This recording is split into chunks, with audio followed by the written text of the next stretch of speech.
मैं जनपद प्रतापगढ़ के 7 विधानसभा क्षेत्र है और 7 विधानसभा क्षेत्र से हमारे उम्मीदवार चुनाव लड़ रहे। उसमें 244 रामपुर खास के प्रत्याशी रामराज सरोज जी खड़े हो जाइए। है रामराज सरोज जी है, रामराज सरोज जी है, इनका ध्यान रखिए। 245 बाबागंज के प्रत्याशी राम प्रताप सरोज जी, इनका भी ध्यान रखिए। 246 कुंडा के प्रत्याशी धर्मराज मौर्य है, आइए आप है धर्मराज मौर्य। 247 विश्वनाथगंज के प्रत्याशी एडवोकेट राम दरस सरोज जी। 248 सदर के प्रत्याशी मां राम अजोर सरोज जी, उप मुख्यमंत्री डिप्टी सीएम के कैंडिडेट है। आपके सबसे काशीराम जी के समय से समय लगाया, मतलब एक आंदोलन में जिंदगी लगा दिया। बैठ जाइए। और आपकी लड़ाई कभी उन्होंने छोड़ा नहीं। 249 के पट्टी के प्रत्याशी एडवोकेट नंदलाल यादव जी, तो इनको आप ध्यान से समझिए और वोट दीजिए। उसके बाद है 7 नंबर के 250 रानीगंज के प्रत्याशी ब्रुजलाल गौतम जी। तो ये इस तरह के ये सारे प्रत्याशी हैं जिनका मैंने सबसे पहले परिचय करवाया। अब मैं आपको इस मौके पर कुछ बातें समझाना चाहता हूं। समझाना इसलिए चाहता हूं कि जैसे अखिलेश यादव ने कहा कि 1 किलो घी देंगे आपको। अब आप ही लोगों को मालूम है कितने दिन चलेगा। 5 साल के मुख्यमंत्री बनने के लिए 1 किलो घी देंगे।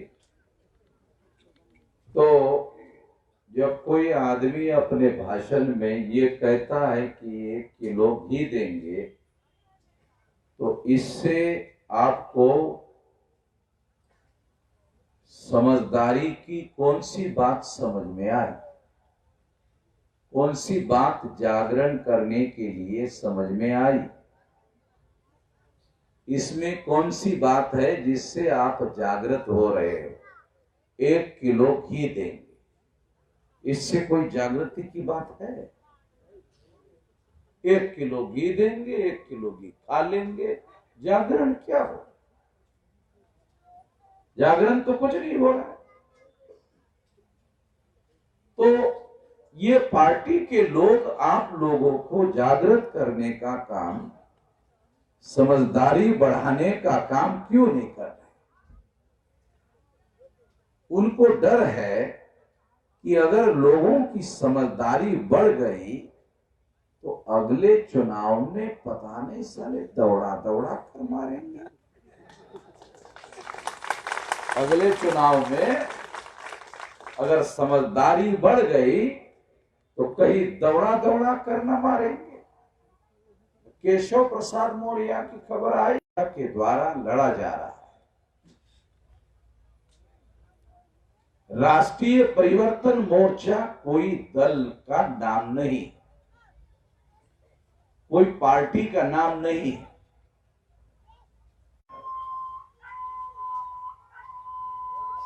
तो इस तरह से ये राष्ट्रीय स्तर का गठबंधन है। तो ये राष्ट्रीय स्तर का गठबंधन जिसके प्रधानमंत्री आज के तारीख हुए। तो हम लोगों ने भी राष्ट्रीय स्तर का गठबंधन बनाया उस गठबंधन का नाम है राष्ट्रीय परिवर्तन मोर्चा। तो राष्ट्रीय परिवर्तन मोर्चा को अंग्रेजी में राष्ट्रीय के लिए आर शब्द लिया, परिवर्तन के लिए पी और मोर्चा के लिए एम, आर पी एम, ये हो गया शॉर्ट फॉर्म। और इस तरह से आरपीएम राष्ट्रीय परिवर्तन मोर्चा शब्द बना। तो ये गठबंधन है और इसमें 13 पार्टी के लोग मिलकर उत्तर प्रदेश में ये गठबंधन बनाया। हम जानते हैं उत्तर प्रदेश राष्ट्र नहीं है, राज्य है। उत्तर प्रदेश कोई राष्ट्र नहीं है, राज्य है। तो फिर हमें राष्ट्रीय परिवर्तन मोर्चा क्यों बनाया? क्योंकि आप लोगों को पता चले, समझ में आ जाए कि ये जो चुनाव चल रहा है ये महीना 2 महीने चलेगा, बहुत ज्यादा हुआ तो जो राजनीतिक पार्टी के लोग हैं वो आपके पास महीना 2 महीना आएंगे। हम तो चुनाव के पहले भी आते रहे, चुनाव के दौरान भी आ रहे हैं और चुनाव के बाद भी भारत बंद करने के लिए आएंगे। ध्यान रखना।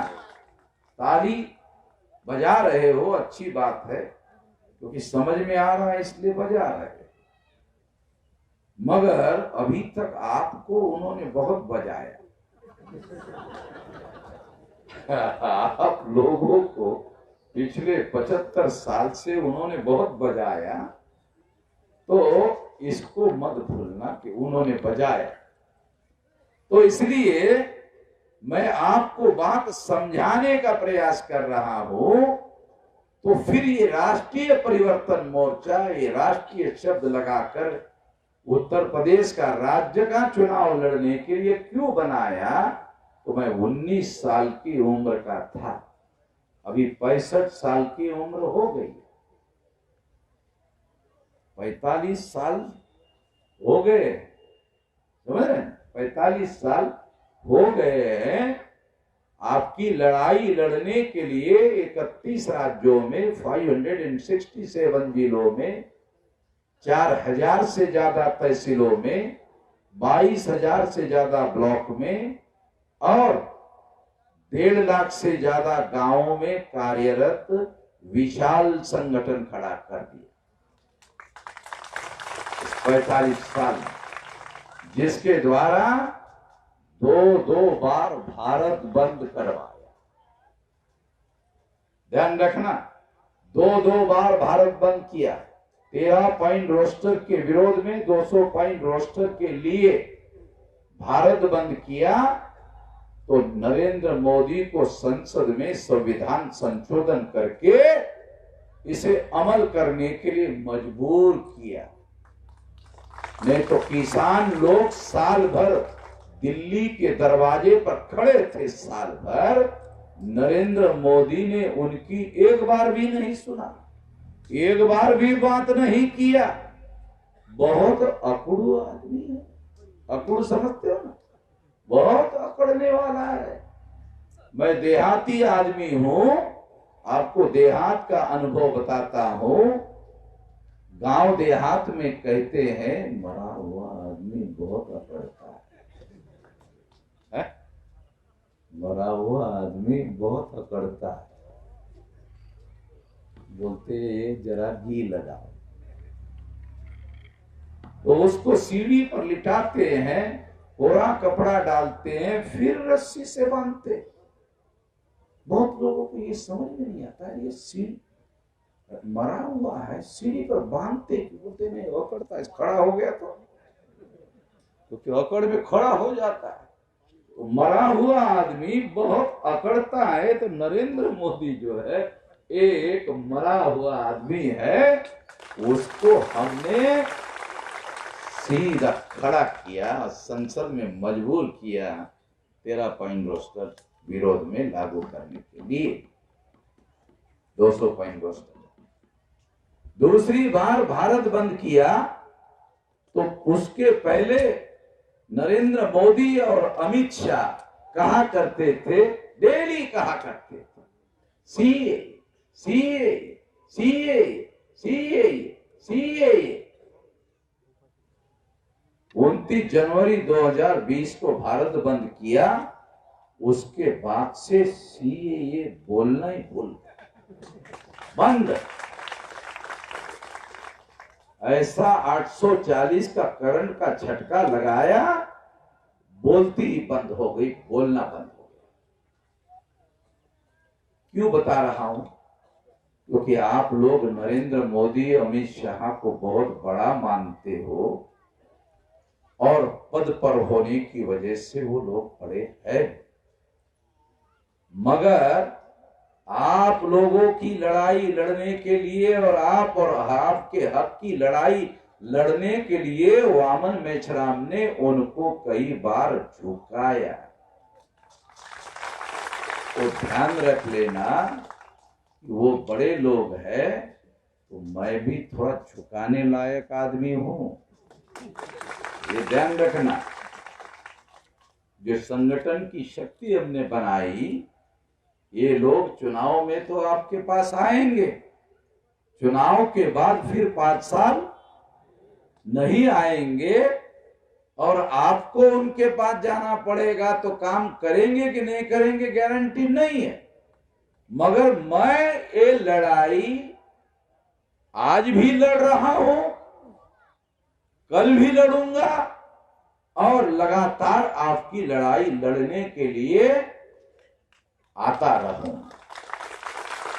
लड़ाई बीच में आपकी छोड़ेंगे नहीं, जब तक विजय और फतेह हासिल नहीं होती तब तक ये लड़ाई हम छोड़ने वाले नहीं है। अब चुनाव होने दीजिए, चुनाव होने के हफ्ते भर में मैं भारत बंद ऐलान करूंगा। क्यों? हमारे पास कोई काम धंधा नहीं, साला रोजगार हो तो आदमी काम धंधा करेगा। नरेंद्र मोदी ने कोई रोजगार तो दिया नहीं है, हमारे पास एक को काम है, भारत का कोई काम धंधा तो है नहीं। आपकी लड़ाई लड़ने के लिए हम लोग इस तरह से आपके साथ बने रहेंगे, आपके साथ ही रहेंगे, आपको छोड़ करके नहीं जाएंगे। जिंदगी में अगर हम कुछ नहीं कर पाए तो धोखा नहीं देंगे, विश्वासघात नहीं करेंगे।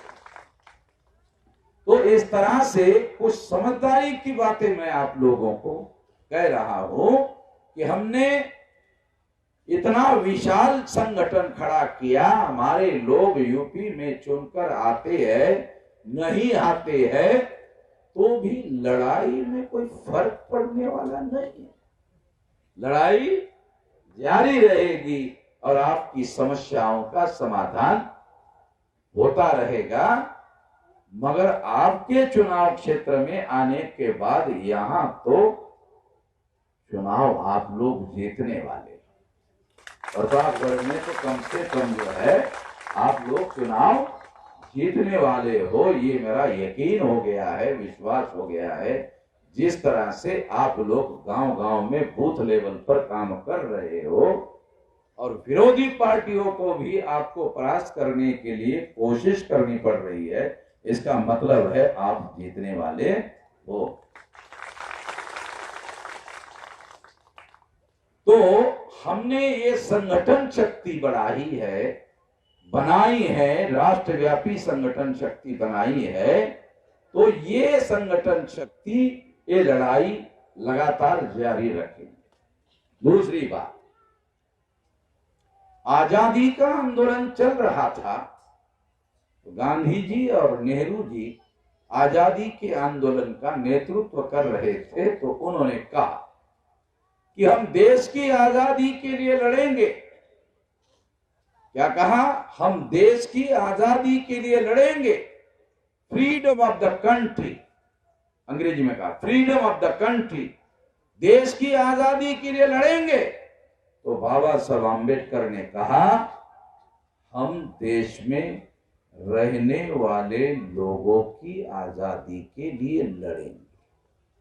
समझ लो, मैं आपको बहुत समझदारी की बात समझा रहा हूं। दो बातें है। गांधी नेहरू ने कहा कि हम देश की आजादी के लिए लड़ेंगे, तो बाबा साहब आम्बेडकर ने कहा हम देश में रहने वाले लोगों की आजादी के लिए लड़ेंगे। फर्क समझने की जरूरत है। आपकी लड़ाई के लिए कहा था, आपकी आजादी के लिए कहा था। 15 अगस्त 47 को देश आजाद हो गया। जब देश आजाद हो गया तो आप लोग कभी कभी पुलिस चौकी में एफआईआर दाखिल करने के लिए जाते हो, तो आपका एफआईआर भी पुलिस चौकी का इंचार्ज नोंद नहीं लेता है। एफआईआर नोंद नहीं लेता। अरे अगर एफआईआर नोंद नहीं लेता है तो देश आजाद हो गया होगा, मगर देश की प्रजा आजाद नहीं हुई, ये बात साबित होती है। अरे जो क्लास 3 पोस्ट का आदमी है, इंस्पेक्टर, क्लास 3 पोस्ट का, संविधान ने अधिकार दिया। वो अधिकार सुप्रीम कोर्ट कहता है कि ये संवैधानिक अधिकार है, एफआईआर नोंद होना चाहिए। मगर एक अदना सा इंस्पेक्टर, चौकी इंचार्ज आपका एफआईआर नोंद नहीं करता, तो सिद्ध होता है देश तो आजाद हो गया, देश में रहने वाले लोग आजाद नहीं हुए। तो ये एक बात तो आप लोगों को समझदारी की समझनी है। दूसरी बात, बाबा साहब आम्बेडकर ने गांधी नेहरू को कहा, अंग्रेजों को कहा, देश तो आजाद हो गया, मेरे लोगों के आजादी का क्या, मेरे लोगों के आजादी का क्या। उन्होंने कहा अंग्रेजों को, आप लोगों को तब तक भारत छोड़कर नहीं जाना चाहिए जब तक भारत में संविधान लागू नहीं होता, नहीं तो तुम अगर चले गए तो नेहरू गांधी देश में मनुस्मृति का कानून लागू कर देंगे। इसलिए आप लोगों को, अंग्रेजों को कहा कि संविधान लागू करने के बाद ही आपको जाना होगा। और संविधान सभा का चुनाव हुआ 46 में, और बाबा साहब आम्बेडकर बंगाल से चुनकर आए, संविधान सभा में गए, उनके ऊपर संविधान लिखने की जिम्मेदारी लगाई, तो उन्होंने 395 आर्टिकल का संविधान लिखा। 26 जनवरी 1950 को संविधान लागू किया। लागू करने के बाद प्रजा को, जनता को, लोगों को संविधान ने अधिकार दिए। संविधान ने लोगों को अधिकार दिए। जब संविधान ने लोगों को अधिकार दिए हमारे, तब हमारे लोग आजाद हो। 15 अगस्त से हमारे लोग आजाद नहीं हुए। आजादी से हमारे लोग आजाद नहीं हुए। संविधान ने जब अधिकार दिए तब हमारे लोग आजाद हुए। मैं मौलिक अधिकार, फंडामेंटल राइट की बात करता हूं। आर्टिकल 19 में बाबा साहब आम्बेडकर ने लिखा कि मनुस्मृति में लिखा हुआ है कि हमारे लोगों को बोलने की आजादी नहीं होगी। तो बाबा साहब आम्बेडकर ने लिखा संविधान में कि हमारे लोगों को भी बोलने की पूरी पूरी आजादी होगी, लिखा।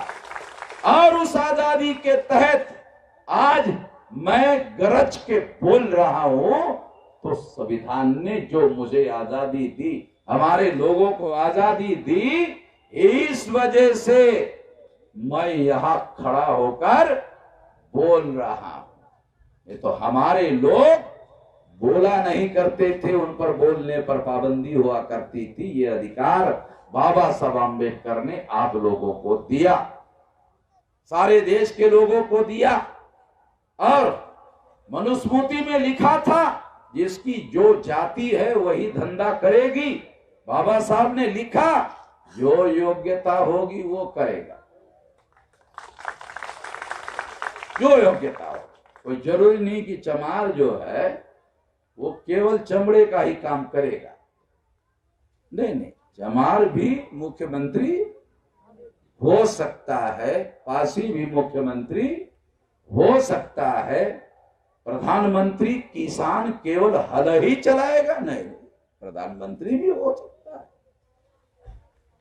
ये बाबा साहब अम्बेडकर ने संविधान में लिखा और इस तरह से हमारे लोगों को अधिकार मिले। तो कुछ समझदारी की बात आपके भेजे में आ रही कि नहीं आ रही? 1 किलो घी देंगे, कोई समझदारी है इसमें? कोई सीखने वाली बात है? जो बता रहा हूं मैं, इसमें तो कोई बात सीखने वाली, कोई बात समझने वाली है। 108 साल का संघर्ष किया हमारे महापुरुषों ने, और तब जाकर ये 3000 साल की गुलामी खत्म हुई। ये गुलामी कहां से शुरू हुई जानते हो? इस सम्राट चंद्रगुप्त मौर्य हमारा पुरखा, मूल निवासियों का पुरखा। मौर्य जाति का नहीं, अब बोलेंगे मौर्य जाति, नहीं नहीं, ये मूल निवासियों का पुरखा। 7000 जातियां उस समय नहीं थी, मूल निवासियों का पुरखा था सम्राट चंद्रगुप्त मौर्य। उसके खानदान का आखिरी राजा सम्राट बृहदत्त मौर्य, पाटलिपुत्र में पुष्यमित्र शुंग ने उसकी हत्या की। बच्चा था, आमने सामने आकर ब्राह्मण ने लड़ाई नहीं की, बच्चा था उसको मारा। और हमारे मूल निवासियों का साम्राज्य जानते हो कहां तक फैला था? मौर्य साम्राज्य का भारत का नक्शा पता है, देखा है आप लोगों ने? अफगानिस्तान तक भारत था, देख लेना अभी भी, अफगानिस्तान तक भारत था। और जब नेहरू प्रधानमंत्री बना तो नेहरू ने ये छोटा भारत बनाया है। समझ में आया कुछ? हमारे पुरखों ने अफगानिस्तान तक हमारी भारत की सीमा थी, रशिया के बॉर्डर को लगे हुए, इतना विशाल भारत था। इधर ब्रह्मदेश तक, इधर केरला तक, इतना विशाल भारत था। नेहरू ने एक छोटा कर दिया। जब देश का कोई हिस्सा किसी को दे दिया जाता है या कोई कब्जा कर लेता है तो बहुत बार उस पर देशद्रोह का आरोप चढ़ता है, लगता है। तो इन लोगों ने देश का नक्शा छोटा करने के लिए देशद्रोह करने का काम किया। जिन लोगों को ये लोग महान कहते हैं, देशद्रोह करने का काम। तो हमारा साम्राज्य हमारे पुरखों ने उस समय स्थापित किया था। वहां से लेकर अब तक, बृहदत्त की हत्या करने के बाद से लेकर अब तक हम लोग इस देश में गुलाम। और पहली बार 26 जनवरी 1950 को 2000 साल के बाद हमारे लोगों को अधिकार मिले। इतनी बड़ी लड़ाई है, इतना बड़ा इतिहास है। तो ये लड़ाई जो है, ये लड़ना है। इसके लिए आप लोगों को बता रहा हूं, 26 जनवरी 1950 को जिस संविधान ने आप लोगों को अधिकार दिया, उस अधिकार पर, संविधान पर अमल करने के लिए 1952 को लोकसभा का चुनाव हुआ। तो पंडित जवाहरलाल नेहरू ने 3.5% ब्राह्मणों को 60% टिकटें दी। ब्राह्मणों की संख्या कितनी जानते हो देश में? 3.5%। गांव में अगर 3.5% लोग हों और वो चुनाव पंचायती का लड़ ले तो पंच चुन कर आ सकता है? 3.5 वोटों से? जो लोग 3.5 वोटों से पंच चुनवा नहीं सकते वो सरपंच क्या बना सकते? जो गांव का सरपंच नहीं बना सकते वो देश की पंचायत का प्रधानमंत्री नॉमिनेट कर रहे हैं। ये नॉमिनेट करना अंग्रेजी का शब्द है। बाबा साहब ने 32 में राउंड टेबल कॉन्फ्रेंस में कहा नॉमिनेट करने का अधिकार। ये नॉमिनेट किया आरएसएस के ब्राह्मणों ने नरेंद्र मोदी। नरेंद्र मोदी को भी कोई अधिकार नहीं था। नरेंद्र मोदी कौन से जाति का है? गुजरात के घेसड़ी जाति का। जाति का धंधा क्या था? कि कोलू का बैल घुमाओ, तेल निकालो। ये नरेंद्र मोदी के बाप दादा का धंधा था। तो इसका मतलब है नरेंद्र मोदी केवल बैकवर्ड नहीं है, मोस्ट बैकवर्ड। इस मोस्ट बैकवर्ड को भी बाबा साहब अम्बेडकर ने भारत का प्रधानमंत्री बनने का अधिकार, बाबा साहब अम्बेडकर के संविधान की वजह से नरेंद्र मोदी देश का प्रधानमंत्री बना हुआ है। ये हमारे लोगों को समझना होगा। और संविधान लागू हुआ, संविधान पर अमल नहीं हो रहा है।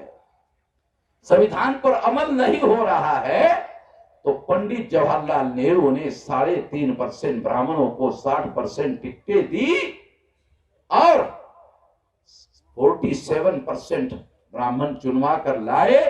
22.5% एससी और एसटी के लोगों को मिलाकर भारत के आजाद भारत के संसद पर नेहरू ने, ब्राह्मणों ने कब्जा कर लिया। कब्जा करने के बाद ऐसे ऐसे कानून बनाए, ऐसे ऐसे कानून बनाए, ऐसे ऐसे कानून बनाए, लोकतंत्र के चारों पिलर पर कब्जा किया। लोकतंत्र का पहला पिलर क्या है? पिलर का मतलब पाया। पाया क्या? पहला पिलर पाया क्या है? विधायिका। क्या होता है काम विधायिका का? कानून बनाना। देश चलाने के लिए कानून बनाना, यह है पहला काम संसद। इस पर 450 सीटों से ज्यादा कब्जा ब्राह्मणों ने 5-5 नेशनल लेवल की पार्टियां बनाई। पहली पार्टी नेशनल कांग्रेस, चटर्जी, मुखर्जी, बैनर्जी, गोखले, तिलक, आगरकर, इन ब्राह्मणों ने बनाई। दूसरी पार्टी भारत की कम्युनिस्ट पार्टी, श्रीपाद अमृत डांगे, बॉम्बे का कोकनस्थ ब्राह्मण ने बनाई। तीसरी मार्क्सवादी कम्युनिस्ट पार्टी, केरल के नंबूद्री ब्राह्मण नंबूद्री पाद ने बनाई। चौथी पार्टी आरएसएस ने जनसंघ बनाई। जनसंघ का नाम बदलकर पंडित अटल बिहारी वाजपेयी ने भारतीय जनता पार्टी बनाई। नाम के साथ बता रहा हूं। पांचवी पार्टी राष्ट्रीय स्तर की तृणमूल कांग्रेस, ममता बनर्जी बंगाल की मुख्यमंत्री। 5 पार्टी जिनकी संख्या 3.5% है, जो गांव का पंच नहीं चुनवा सकते, 5-5 नेशनल लेवल की पार्टियां बना। अरे घोटाला किया होगा तब न किया होगा। ये आपकी वोटों की चोरी करने के लिए इन्हीं लोगों ने ईवीएम मशीन लाई। आपके वोटों की चोरी करने के लिए इन्हीं लोगों ने ईवीएम मशीन लाई। और मैं आपकी लड़ाई लड़ते लड़ते सुप्रीम कोर्ट गया। Deepak Mishra chief justice of India था, केस लेकर गया आपकी, ये ईवीएम मशीन वोटों की चोरी करती है।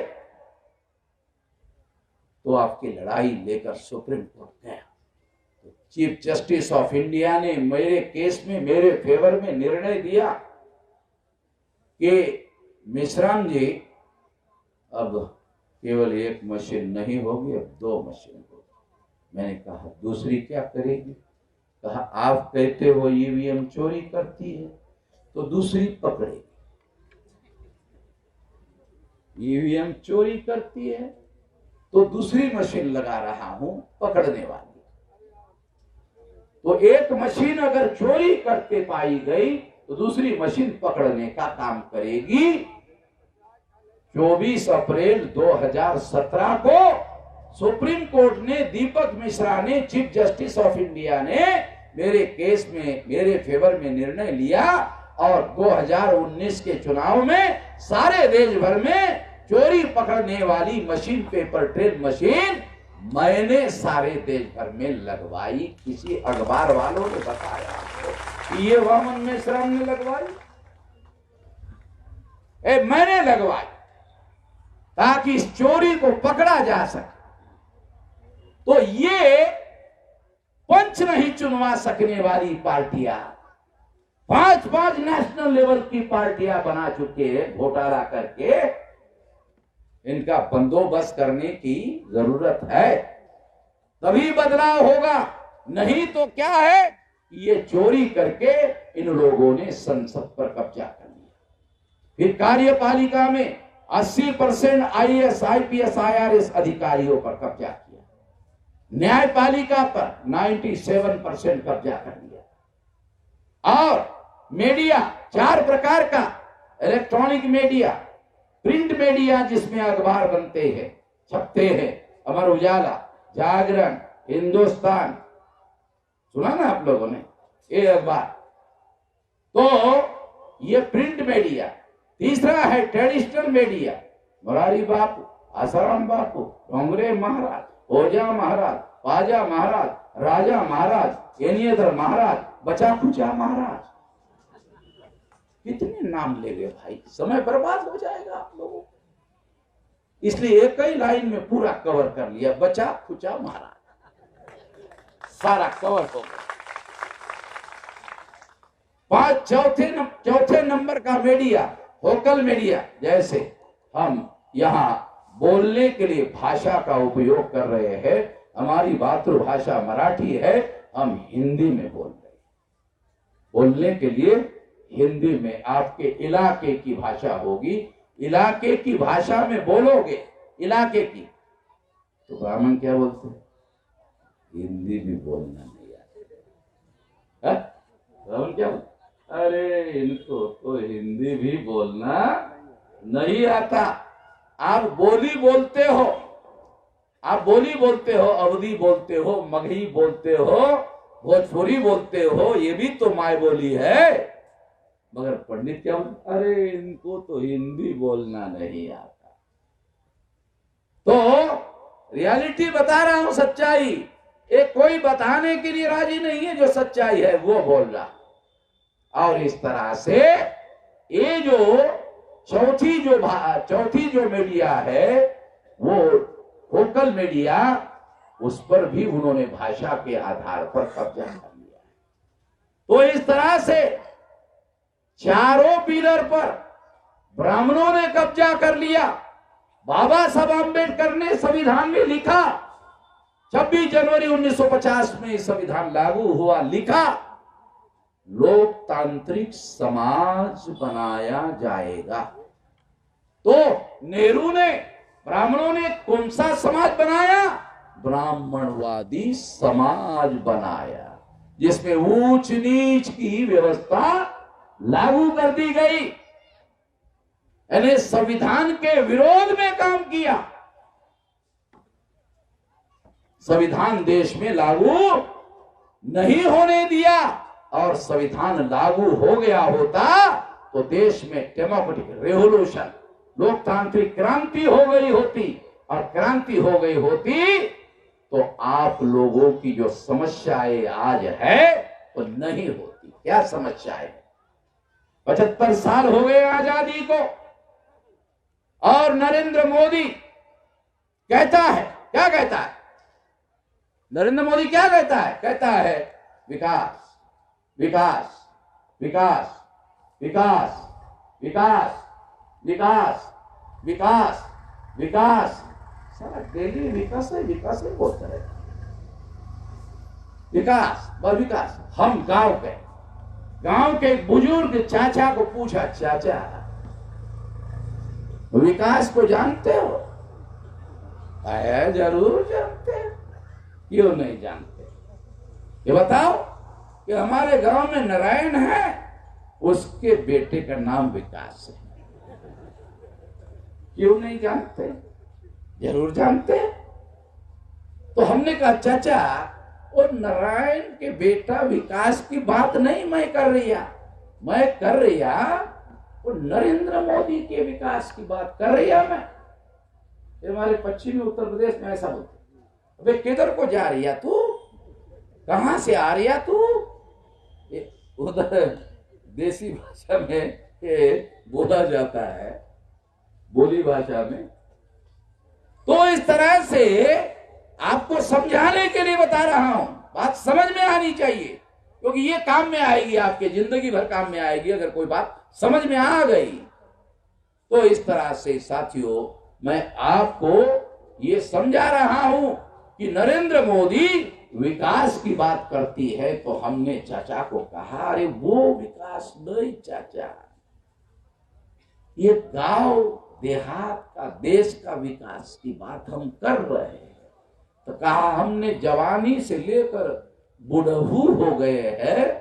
बुढ़ऊ समझते ना, आप ही के नहीं की भाषा है। तो बुढ़ऊ हो गए हैं, मगर हमने विकास नहीं देखा है। कोई विकास हमने देखा नहीं। जब देखने लायक आंखें थी तब भी नहीं देखा। अब तो थोड़ा थोड़ा अंधा थोड़ा आधा दिखता है, तो भी सारा विकास दिखता नहीं। न जवानी में दिखता था, न अब दिखता। तो आपको ये नरेंद्र मोदी के विकास की बात समझा रहा हूं, बात समझ में आने के लिए समझा रहा हूं। नरेंद्र मोदी क्या कहता है? उत्तर प्रदेश में 13 इंटरनेशनल एयरपोर्ट बनाए। 13 इंटरनेशनल एयरपोर्ट। क्या बोलता है? 13 इंटरनेशनल एयरपोर्ट नरेंद्र मोदी कहता है। एयरपोर्ट में क्या होता है? वो विमान उड़ता है। रोडवेज के बस स्टैंड पर रोडवेज मिलती है, रेलवे स्टेशन पर रेलवे मिलती है, एयरपोर्ट पर विमान। तो कितने लोग हैं यहाँ विमान में बैठने वाले? है कोई? एक भी हमारा भाई विमान में बैठने वाला नहीं है। और नरेंद्र मोदी कह रहा है 13 एयरपोर्ट बनाए, अबे एक भी बैठने वाला नहीं है यहाँ। गरीब गुरबा 13 एयरपोर्ट बनाए। क्या करे? चाटे अचार की तरह तेरे 13 एयरपोर्ट को। हमारा एयरपोर्ट के साथ क्या संबंध है? देखो, मैं देहात का आदमी आपको बताता हूं। जब विमान उड़ता है तो गांव के ऊपर आता है तो आवाज होता है। गरीब का आदमी चूल्हे के पास बैठा रहता है सेकता हुआ। जब विमान का आवाज होता है तो चूल्हे से दौड़कर आंगन में आता है, अरे विमान जा रहा है। बस साला इतना ही संबंध है हमारे लोगों का विमान से, देखने भर का। बाकी विमान का हमारे लोगों का कोई कोनो संबंध नहीं है। और अगर कोनो संबंध ही नहीं है तो 13 एयरपोर्ट बनाया। क्या साले चाटे? तेरा विमानतल तेरा एयरपोर्ट को चाट ले। क्या विकास है ये? इसका कोई मतलब है हमारे गरीब लोगों के लिए? कोई मतलब है? कोई मतलब। दूसरा कहता, देखो यूपी में हमने 1 लेन रोड था, 2 लेन बना। 2 लेन रोड था, 4 लेन बना। 4 लेन रोड था, 6 लेन बनाए। 6 लेन रोड था, 8 लेन रोड बनाए। ये बात सही है, ये बात मानना होगा। सही बात कह रहा है, ये बात सही है। मगर लिखा है, वहां लिखा है इस पर बैलगाड़ी नहीं चलाई जा सकती, इस पर घोड़ा गाड़ी नहीं चलाई जा सकती, इस पर मोटरसाइकिल नहीं चलाई जा सकती, साइकिल तो बिल्कुल भी नहीं चला सकते, और गरीब गुरबा पैदल भी बिल्कुल नहीं चल सकता साले चाट ले दे रहा है 8 लेन रोड, साला गरीब को चलने की भी पाबंदी लगा रखी है? क्या करे? तुम्हारे रोड का विकास हो गया, क्या कर ले? गरीब क्या चाहता है? क्या चाहता है? रोटी, कपड़ा और मकान, इज्जत से। इज्जत से, इज्जत से समझते हो? ये बहुत बड़ी बात। रोटी, कपड़ा, मकान तो आप लोगों ने सुन लिया होगा कई लोगों के भाषणों में, मगर ये नई बात बता रहा हूं। रोटी, कपड़ा और मकान, इज्जत से। ये क्या मामला है साला, इज्जत से? तो नरेंद्र मोदी कहता है 5 किलो अनाज मुफ्त में दिया जाएगा और मुफ्त की रोटी खाएंगे, साला हराम का खून बने। है कोई इज्जत? मुफ्त की रोटी खाएंगे, हराम का खून बनेगा। बे हमें 5 किलो तेरा अनाज नहीं चाहिए। जब पीएम ऑफिस पे मीटिंग हो रही थी तो खबर आई कि नरेंद्र मोदी ने अधिकारियों को कहा 5 किलो अनाज के साथ साथ 1 किलो नमक भी देना चाहिए। तो अधिकारियों ने कहा, सर, प्रधानमंत्री को अधिकारी कहा, सर पहले ही पैसा कम है, 1 किलो नमक देने से खर्चा बहुत बढ़ जाएगा, बहुत लोग हैं भारत में, खर्चा बहुत बढ़ जाएगा। तो नरेंद्र मोदी ने अधिकारियों को कहा कि ये 5 किलो जो अनाज है ना, ये लोग खा लेंगे, सवेरे टॉयलेट को चले जाएंगे और भूल जाएंगे। हाँ, तुमको पता नहीं है 1 किलो नमक देने के लिए क्यों बोल रहा है? वोट नहीं मिलेगा। अगर 1 किलो नमक दे दोगे, देखो नरेंद्र मोदी कैसा सोचा, 1 किलो अगर नमक दे दोगे और गरीब आदमी ने नमक अगर खा लिया तो बोलेगा नहीं, नरेंद्र मोदी का नमक खाया, नमक हराम नहीं हो सकता। देख कितना बदमाश आदमी नरेंद्र मोदी है, समझ रहे?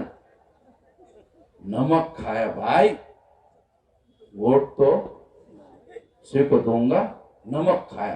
अरे नमक हरामी का आरोप आएगा, नमक हलाल बनूंगा। तो नरेंद्र मोदी 1 किलो नमक दे रहा है, वो भी जानता हमारी कमजोरी क्या है। तो इस तरह की धोखाधड़ी जो लोग कर रहे हैं, इसको कहते हैं इज्जत से रोटी, कपड़ा, मकान नहीं दे। ये बात ध्यान रखो। दूसरी बात, शिक्षा, स्वास्थ्य और रोजगार, ध्यान रखना। शिक्षा, स्वास्थ्य और रोजगार। रोजगार नहीं तो स्वयं रोजगार, स्वयं रोजगार नहीं तो बेरोजगार भत्ता। मैं अमेरिका गया, लंदन गया, पेरिस गया, कनाडा गया, टोरंटो गया, वहां जिलाधिकारी कार्यालय में कोई आदमी बेरोजगार होता है तो जाता है, उसको लिख कर देता है कि मैं बेरोजगार हो गया। तो कहता है अधिकारी, अकाउंट नंबर है? हाँ है। अब लिखो। तो अकाउंट नंबर लिख कर देता है, घर पहुंचने के पहले उसके अकाउंट में बेरोजगार भत्ता पहुंच जाता है और उससे लिखवा लेते हैं 6 महीने ही देंगे, 6 महीने में तुम्हें रोजगार ढूंढना है। अगर तुमने नहीं ढूंढा तो तुमको हम ढूंढते हुए आएंगे और रोजगार पर चढ़ा देंगे और 5 गुना सैलरी मिलेगी। जितना बेरोजगार भत्ता मिलता है उससे 5 गुना ज्यादा। तेरा काम ठीक हो गया, अब तेरे को बेरोजगार भत्ता नहीं मिलेगा। जो अमेरिका में, कनाडा में, यूरोप में हर जगह हो सकता है, भारत में भी हो सकता है। क्यों नहीं हो सकता? जरूर हो सकता है, हर हालत में हो सकता है, मगर नीयत ठीक नहीं है। मगर नीयत ठीक नहीं है। नीयत ठीक ना होने की वजह से ऐसा होता है। भारत सरकार के पास पैसे की कोई कमी नहीं है। अभी बजट पास हुआ, 38 लाख करोड़। हमारे लोगों को जब मैं कहता हूं ना 38 लाख करोड़, हमारे लोगों को लाख समझ में आता है, करोड़ समझ में नहीं आता। ऐसा क्या माने? हमने प्रोफेसर को बुलाया, मैथ के प्रोफेसर को बुलाया कि प्रोफेसर साहब, 38 लाख करोड़ कागज में शून्य लिख कर बताओ। तो प्रोफेसर साहब ने ऐसा हाथ में कलम पकड़ने के बजाय दोनों हाथों से माथा पकड़ा। अरे पता नहीं साला कितना शून्य लिखता होगा, इतना पैसा, 38 लाख करोड़। पैसे की कोई कमी नहीं है, इतना पैसा है भारत सरकार के पास, मगर गरीब के विकास की कोई योजना आज तक किसी प्रधानमंत्री ने नहीं बनाई। इसलिए तमाम उन प्रधानमंत्रियों को जिन्होंने गरीब के विकास की योजना नहीं बनाई, उन सारे प्रधानमंत्रियों को हम एक सर्टिफिकेट दे रहे हैं यहां से माइक से, ये सारे प्रधानमंत्री नालायक, सारे प्रधानमंत्री नालायक। ये गरीब की क्या इच्छा है भाई? रोटी, कपड़ा और मकान बड़ा है। कोलंबिया में पढ़ने के लिए भेज रहा हूं, ऐसा बोल रहे हैं। पंच पकवान बना के खिलाओ बोल रहे, नहीं। रोटी, कपड़ा और मकान, शिक्षा, स्वास्थ्य और रोजगार। शिक्षा कितनी? 6.5 लाख गांव है, 2.5 लाख गांव में 75 साल हो गए आजादी को, स्कूल नहीं है। उस गांव का बच्चा 3 किलोमीटर, 5 किलोमीटर, 7 किलोमीटर पैदल चलते जाता है दूसरे गांव में। तो नरेंद्र मोदी ने, योगी ने, मायावती ने, अखिलेश ने निर्णय लिया। क्या निर्णय लिया? अब बच्चों को पैदल चलना नहीं होगा, रोडवेज में फ्री में बैठने को मिले, फ्री में बैठने को मिले। तो हमने सोशल मीडिया की टीम को गांव में भेजा और कहा बच्चों को पूछो कि ऐसा निर्णय हुआ है। मोदी ने, योगी ने, मायावती ने, अखिलेश ने ऐसा निर्णय लिया कि अगर रोडवेज में फ्री में बैठने को मिलेगा। कैसा निर्णय लगा? निर्णय तो बहुत बढ़िया है, मगर तो ये तो मीडिया वाले लोगों को खबर चाहिए। तो उन्होंने कहा मगर में तो खबर है, मगर में ही तो खबर है। कहा मगर क्या? क्या बताओ मगर क्या? बोलता रोड होगा तब ना रोडवेज होगा, रोड ही नहीं साला, रोडवेज कहां से होगा? हमारे गांव में रोड ही नहीं है, रोडवेज कहां से होगा? जब रोडवेज ही नहीं होगा तो बैठेंगे कब फ्री में? तो ये केवल प्रोपेगेंडा है इन लोगों का, शासक वर्ग का, शासक लोगों का केवल प्रोपेगेंडा है, प्रचार है कि हमने तुम्हारे लिए ये किया, वो किया, ऐसा किया, वैसा किया, मगर सच्चाई में कोई सच बात नहीं। हमारे लोग गांव में क्या चाहते हैं? बड़ा हॉस्पिटल नहीं, प्राइमरी हेल्थ सेंटर, प्राथमिक आरोग्य केंद्र। तो गांव में, मैं भी देहात का रहने वाला हूं, हमारी महिलाएं बच्चा पैदा करने के दौरान मर जाती है। प्राइमरी हेल्थ सेंटर नहीं है गांव में, मर जाती है। सारे सरकार का आंकड़ा है, यूनाइटेड नेशंस ऑर्गेनाइजेशन ने भारत सरकार को चेतावनी दी, यहां आपके देश में बहुत सारी महिलाएं मर रही, प्राइमरी हेल्थ सेंटर नहीं है, और जहां है वहां डॉक्टर बैठता नहीं। डॉक्टर तो छोड़ो, अरे कंपाउंडर नहीं बैठता, डॉक्टर तो दूर, कंपाउंडर नहीं बैठता है। जब महीना, 2 महीना, 3 महीना जब डॉक्टर कंपाउंडर नहीं आता है तो कुत्ते गांव के फैसला करते हैं कि ये घर शायद हमारा ही है, वहां वो ठिकाना बना लेते हैं और वही रहना शुरू कर देते हैं।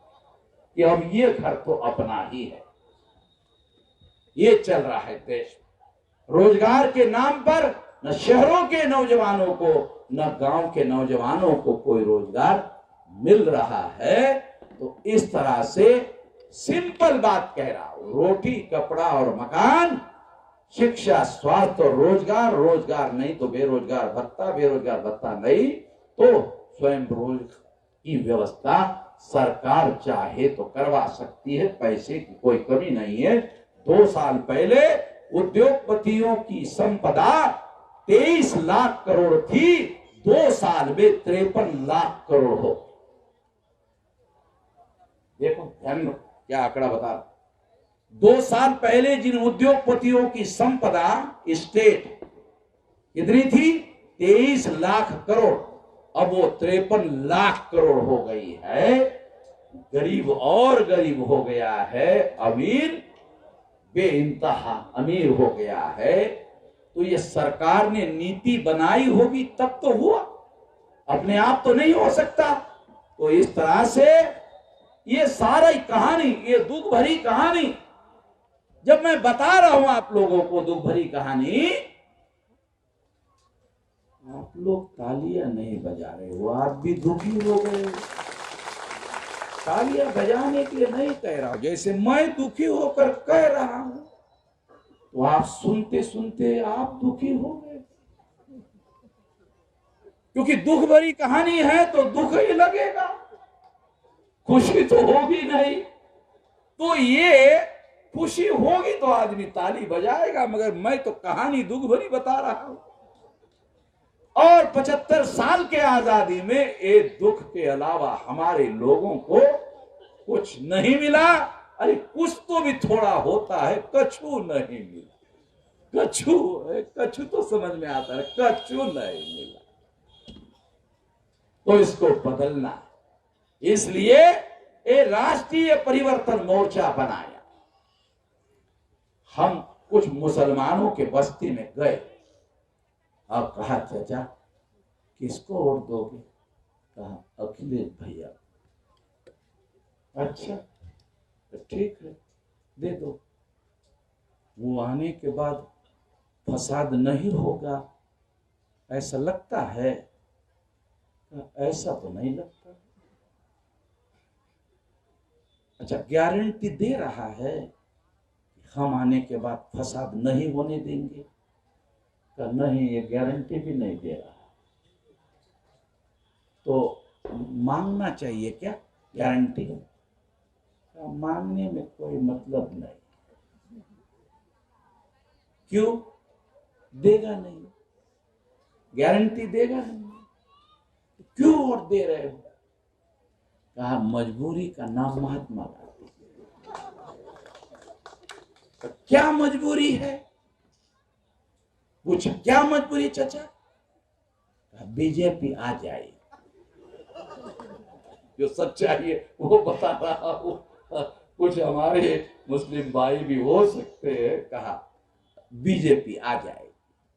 तो हमने कहा बीजेपी 2014 से दिल्ली में है और लगभग 4.25 साल यूपी में हो गए है। तो तुमको खा लिया, निगल लिया, क्या कर लिया? बीजेपी ने क्या कर लिया है? क्या कर लिया? कुछ तो नहीं कर पाई। ज्यादा से ज्यादा योगी बयान देता है, इसके अलावा तो हमने कुछ करते हुए देखा नहीं है। काहे को चिंता करते हो? अगर गांधी की मजबूरी का नाम महात्मा गांधी है, अरे हमारा हाथ पकड़ो ना, पिटवा देता बदमाशों। अब योगी, अमित शाह, नरेंद्र मोदी अपने भाषणों में कहता है, देखा 4.25 साल हो गए हमारे राज में एक भी दंगा नहीं होने दिया। कहता एक भी दंगा नहीं होने दिया। अबे दंगा करने वालों सरकार में पहुंच गए हो, दंगा कैसे करो? अब दंगा करोगे कि सरकार चलाओगे? तुम कल बाहर थे तो दंगा करते थे, फसाद करते थे, अब तुम सरकार में पहुंच गए हो। वो बाहर फसाद करने वाले रहे ही नहीं। जब बाहर में फसाद करने वाले रहे ही नहीं तो फसाद कौन करेगा? तुम तो सरकार में आ गए, तुम कहते हो देखा हमारे राज में एक भी फसाद नहीं हुआ। अरे तुम जब बाहर थे तो फसाद ही फसाद होता था। पुलिस का चौकी इंचार्ज भी तुम्हारा कुछ नहीं करता था, अब उनकी बढ़िया पोस्टिंग तुम करवा रहे हो। तो इस तरह से इन लोगों के खेल को समझना जरूरी है। एक खेल मैं समझा रहा हूं, मैं 1 किलो घी देने वाला नहीं हूं, 5 किलो मुफ्त में अन्न देने वाला नहीं हूं, क्योंकि मैं आपका खून हराम का खून नहीं बनाना चाहता। ध्यान रखना, अगर हराम का खून बन गया तो गुलाम ज्यादा देर तक बने रहेंगे। ध्यान रखना। तो इसलिए ये बात मैं आपको समझा रहा हूं, इसलिए बता रहा हूं। ये समझना, ये जानना बहुत ज्यादा जरूरी है, इसलिए ये सारी बातें समझा रहा। तो इस तरह से हम लोगों को ये परिवर्तन लाना है। परिवर्तन लाने के लिए ये राष्ट्रीय परिवर्तन मोर्चा हम लोगों ने बनाया। और आखिरी बात कहता हूं, अब आखिरी बात, बहुत हो गया, ये परिवर्तन कैसे होगा उसके लिए आखिरी बात देखो। आखिरी बात ये है कि बहुजन ये राष्ट्रीय परिवर्तन मोर्चा के द्वारा 2.5 साल शेड्यूल कास्ट का मुख्यमंत्री रहे। उसका नाम है परमेंद्र प्रताप सिंह। यह है आगरा का, पोस्ट ग्रेजुएट पढ़ा लिखा है, एमए पढ़ा लिखा है, अनपढ़ नहीं है, ठीक। 2.5 साल, तो 2.5 साल दूसरा मुख्यमंत्री कौन है? सरदार राम सुरेश वर्मा, अम्बेडकर नगर। सरदार कब से हो गए? जब किसान की लड़ाई लड़ने के लिए टेंट गाड़ के नरेंद्र मोदी के विरोध में किसान की लड़ाई लड़ने के लिए दिल्ली के बॉर्डर पर वहां टेंट गाड़ के लड़ाई लड़ते रहे और आखिरकार कानून पीछे लेने में कामयाब हुए। और कामयाब हुए तो वहां जो पंजाब के सरदार आए थे उन्होंने राम सुरेश वर्मा को कहा, हम ही सरदार नहीं, तुम भी सरदार हो। तो आज से तुम सरदार राम सुरेश वर्मा 2 सरदार हो गए। एक गांधी के सरदार सरदार वल्लभ भाई पटेल, एक अंबेडकर के सरदार सरदार राम सुरेश वर्मा। ये अंबेडकर नगर के पूर्वी जाति के ओबीसी प्रवर्ग के और राष्ट्रीय किसान मोर्चा के राष्ट्रीय अध्यक्ष, लड़ाकू किसान नेता। किसी राजनीतिक दल ने किसी किसान नेता को मुख्यमंत्री पद का कैंडिडेट नहीं बनाया, हम लोगों ने बनाया। हमने कहा अरे किसान का ही मुख्यमंत्री होगा तभी ना तुम्हारी समस्या का हल होगा। दर्द तो वही जानता है जो वो काम करता है। तो ये किसान है, खेती में अभी भी काम करते हैं। हो गया 2 मुख्यमंत्री 5 साल में, 5 उप मुख्यमंत्री। पहला उप मुख्यमंत्री मेहरबान अली, मुस्लिम, डिप्टी सीएम। बैरिस्टर ओवैसी साहब ने अखिलेश यादव को कहा, किसी मुसलमान को डिप्टी सीएम बनाओगे? तो हमने कहा काहे को मांग कर रहे हो, हम दे ही देते हैं। मांग कर रहे हो, दे नहीं रहा। तुम मांग कर रहे हो, वो दे नहीं रहा, हम दे देते हैं। तो मेहरबान अली पश्चिमी उत्तर प्रदेश के डिप्टी सीएम। दूसरे डिप्टी सीएम है डॉक्टर रघुनंदन सिंह निषाद उर्फ मल्ला, ए फूलन देवी के भांजे।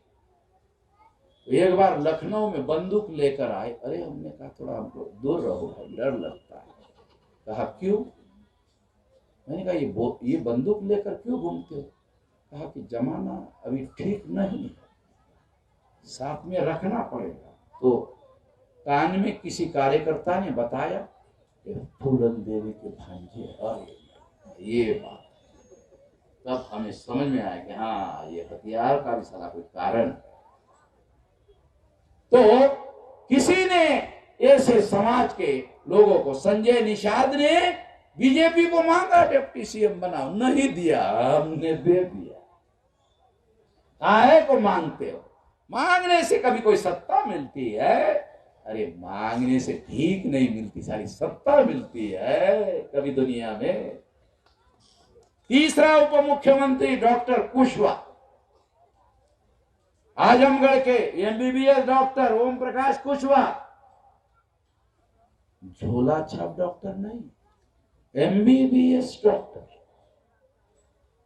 तीसरा फोटोग्राफ के साथ। चौथा राम अजोर, खड़े हो जाइए, राम अजोर सरोज काशीराम जी के समय से अभी तक लगे हुए हैं। लगे तो कभी छोड़ा नहीं, बीच में मंझधार में आपको छोड़ा नहीं, लड़ाई अभी भी लड़ रहे हैं।